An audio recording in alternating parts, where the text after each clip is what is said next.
पुण्यातील बुधवार पेठ हे प्रसिद्ध ठिकाण, ज्या ठिकाणी रात्री बरीच गर्दी असते कारण त्या बुधवार पेठेत मोठ्या प्रमाणात धंदा चालत असतो. मग अनेक तरुण आणि वयस्कर मंडळी त्या ठिकाणी फिरण्यासाठी, जीवनाची मजा घेण्यासाठी या बुधवार पेठेत जात असतात. अशाच प्रकारे एक तरुण त्या बुधवार पेठेमध्ये जातो आणि मग तिथे गेल्यानंतर वेगवेगळ्या ठिकाणी फिरत असतो आणि वेगवेगळ्या महिलांसोबत बोलत असतो. मग या ठिकाणी सगळ्या महिला आहे, मुली आहेत हे बघून त्या पुरुषाला काही त्याच्यावर ताबा राहत नाही. मग असंच त्या बुधवार पेठेमध्ये फिरत असताना तो तरुण एका मोठ्या बिल्डिंगमध्ये जातो आणि मग बिल्डिंगमध्ये गेल्यानंतर त्या तरुणाला एक महिला दिसते. ती महिला दिसायला खूप सुंदर असते. मग ह्या महिलेसोबत तो तरुण आपलं संभाषण सुरू करतो आणि संभाषण सुरू करत असताना त्या दोघांमध्ये चांगली ओळख होते आणि ओळखीनंतर मग तो तरुण आणि त्या महिलेमध्ये एक रक्कम ठरली जाते आणि मग रक्कम ठरल्यानंतर ती महिला त्याला रूममध्ये नेते आणि त्याच्यासोबत नको ते कृत्य करून आणते. मग आता त्या तरुणाला ती महिला खूप आवडते. मग तो तरुण दररोज त्या महिलेला भेटण्यासाठी त्या ठिकाणी जायचा आणि तिला पैसे द्यायचा आणि तिच्यासोबत सर्व गोष्टी करायचा. मग या सर्व गोष्टी करत असताना त्या तरुणाला त्या महिलेसोबत प्रेम झालं आणि मग प्रेम झाल्यामुळे तो तरुण सतत त्या महिलेला भेटण्यासाठी तेथे जात असायचा. त्या तरुणाला त्या महिलेविषयी काही वाटत नव्हतं. ती वेश्या आहे, ती धंदा करत आहे, याचा त्याला काही फरक पडत नव्हता. कारण त्या तरुणाला त्या महिलेसोबत मोठ्या प्रमाणात प्रेम झाले होते. मग बघता बघता काही दिवस निघून गेली आणि मग एक दिवस त्या तरुणामध्ये आणि त्या महिलेमध्ये मोठ्या प्रमाणात वाद झाला आणि या वादामधून त्या ठिकाणी एक घडलं होतं धक्कादायक प्रकरण, धक्कादायक घटना. मंडळींनो, नेमकं काय आहे हे प्रकरण आणि कुठे घडली ही घटना हे अगदी सविस्तर तुम्हाला या व्हिडिओमध्ये मी सांगणार आहे. पण मंडळींनो, माझी तुम्हाला एक विनंती आहे. जर तुम्ही अजूनही या व्हिडिओला लाईक केले नसेल तर लाईक करा आणि चॅनलला आत्ताच सबस्क्राईब करून ठेवा, जेणेकरून तुम्हाला पुढील घटनेचे अपडेट मिळत जातील. मित्रांनो, ही जी घटना आहे या घटनेची सुरुवात यवतमाळ येथून होते. यवतमाळ जिल्ह्यात एक गाव आहे आणि त्या गावात एक 25 वर्षीय तरुण राहत असतो. तो तरुण आपल्या आई वडिलांसोबत राहत असतो. या तरुणाचे आई वडील जे होते हे शेतकरी होते. त्या तरुणाचे लग्नाचे वय निघून जात असल्यामुळे त्या तरुणाचे आई वडील खूप परेशान असायचे की आपल्या मुलासोबत कोण लग्न करेल. आपला मुलगा शेती करतो, आजकाल चांगली नोकरी पाहिजे, ज्याला नोकरी असेल त्यालाच मुलगी भेटते, शेतकरी मुलाला मुलगी देत नाही, असं त्या तरुणाच्या आई वडिलांना वाटायचं.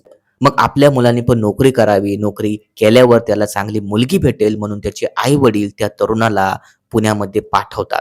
मग पुण्यामध्ये गेल्यानंतर तो तरुण एक आपली भाड्याने खोली घेतो आणि तेथे चांगल्या प्रकारे राहत असतो. मग काही दिवसांनी त्या तरुणाला तेथे चांगला जॉब पण मिळतो आणि तेथे राहून तो तरुण पैसे कमवतो. मग काही दिवस त्या तरुणाने तिथे काम केले आणि त्या कामातून जे मिळणारे पैसे होते, तो काही त्या आपल्या आई-वडिलांना द्यायचा आणि काही पैसे तो आपली मजा करण्यासाठी त्याच्यासोबत ठेवायचा. सर्व काही त्या तरुणाच्या जीवनात अगदी सुरळीत चाललं होतं. ज्या ठिकाणी तो तरुण राहत होता, त्या ठिकाणी त्याचे काही मित्र बनले. आता मित्र म्हटलं तर सगळे चांगले असतात असं नाही. त्या तरुणाची जी ओळख झाली होती, काही चांगल्या मित्रांसोबत झाली होती, तर काही वाईट. काही मित्र हे दारू पियायचे, काही मित्र सिगारेट ओढायचे, तर काही मित्रांना बायकांचा नाद होता. मग अशाच एका मित्राने या तरुणाला पुण्यामधील बुधवार पेठेत नेलं. मग बुधवार पेठेमध्ये गेल्यानंतर हा जो तरुण होता हा चक्क झाला. कारण त्याने बुधवार पेठेत वेगवेगळ्या मुली आणि महिला बघितल्या आणि त्या महिला मुलींना बघून त्याला वेगळंच तिथं आकर्षण निर्माण झालं. मग बुधवार पेठेत गेल्यानंतर तो तरुण तिथे फिरायला लागला, वेगवेगळ्या महिलांसोबत बोलायला लागला, गप्पा गोष्टी करू लागला. मग ते जे ठिकाण होतं त्या तरुणाला खूप आवडू लागलं. मग तो तरुण एका ठिकाणी असलेल्या मोठ्या बिल्डिंगमध्ये जातो आणि मग तेथे गेल्यावर त्या तरुणाला एक सुंदर महिला दिसते. मग त्या महिलेसोबत तो तरुण खूप गोड-गोड बोलतो, कारण ती महिला खूप दिसायला सुंदर होती आणि याला खूप आवडू लागली होती. म्हणून हा स्वतः तिच्या शेजारी गेला आणि तिच्यासोबत बोलू लागला. मग बोलता-बोलता त्या महिलेने आपली रक्कम सांगितली. त्या तरुणाने पण ती रक्कम तिला दिली. ती महिला त्या तरुणाला आपल्या रूममध्ये घेऊन जाते आणि मग तो तरुण तिच्यासोबत नको ते कृत्य करतो. मग दररोज तो तरुण त्या बिल्डिंगमध्ये जायचा आणि त्या महिलेसोबत नको ते कृत्य करायचा. तिला काही पैसे द्यायचा आणि तिच्यासोबत आयुष्याची मजा घ्यायचा. मग हे सगळं करत असताना त्या तरुणाला त्या महिलेसोबत प्रेम झालं आता तो तरुण त्या महिलेशिवाय राहू शकत नव्हता, कारण ती महिला त्या तरुणाला खूप मोठ्या प्रमाणात आवडू लागली होती. त्या तरुणाच्या डोक्यात फक्त एवढं होतं, की मला या महिलेसोबत लग्न करायचं आहे. मला या महिलेसोबत जीवन घालवायचे आहे. त्या तरुणाला याचा काही फरक पडत नव्हता, की ही वेश्या आहे. त्याला फक्त तिच्यासोबत आयुष्य घालवायचं होतं. मग तो तरुण त्या महिलेसोबत लग्न करणारच होता. तिच्यासोबत त्याने लग्नाची तारीख पण ठरवली होती. पण अचानक तारीख येते 20 नोव्हेंबर 2018 ची.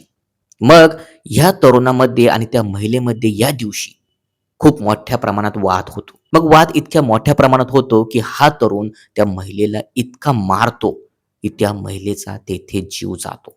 मग त्या महिलेचा खून केल्यानंतर हा तरुण तेथून फरार होणारच होता. पण त्या ठिकाणी असलेल्या लोकांनी घटनास्थळी पोलिसांना बोलावलं. मग पोलीस घटनास्थळी आल्यानंतर पोलिसांनी त्या तरुणाला पकडण्याचा प्रयत्न केला. पण या तरुणाकडे एक चाकू होता आणि चाकू असल्यामुळे त्या तरुणाने पोलिसांवर वार केला. आता हे जे पोलीस होते हे खूप सतर्क होते. त्यांनी कसं तरी करून त्या तरुणाला पकडलं आणि पकडल्यानंतर त्याला अटक केली. अटक केल्यानंतर त्याच्यावर गुन्हा दाखल केला.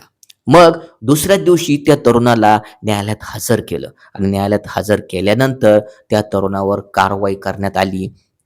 मग न्यायालयात त्या तरुणाला हजर केल्यानंतर पोलिसांनी सर्व पुरावे न्यायालयात हजर केले आणि मग ह्या तरुणाला जन्मठेपेची शिक्षा तेथे न्यायालयात सुनावली. मग या घटनेमुळे संपूर्ण परिसरात खळबळ उडाली.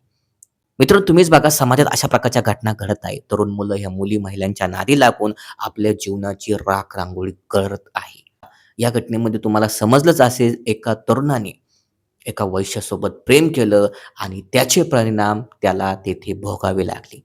या घटनेबद्दल तुमची काय प्रतिक्रिया आहे आम्हाला कमेंटमध्ये मित्रांनो तुम्ही कळवा. आणि हो, अशा सत्य घटना बघण्यासाठी या चॅनलला तुम्ही आत्ता सबस्क्राईब करा. तर चला मंडळी, भेटूया एका पुढच्या नवीन घटनेमध्ये. तोपर्यंत जय महाराष्ट्र.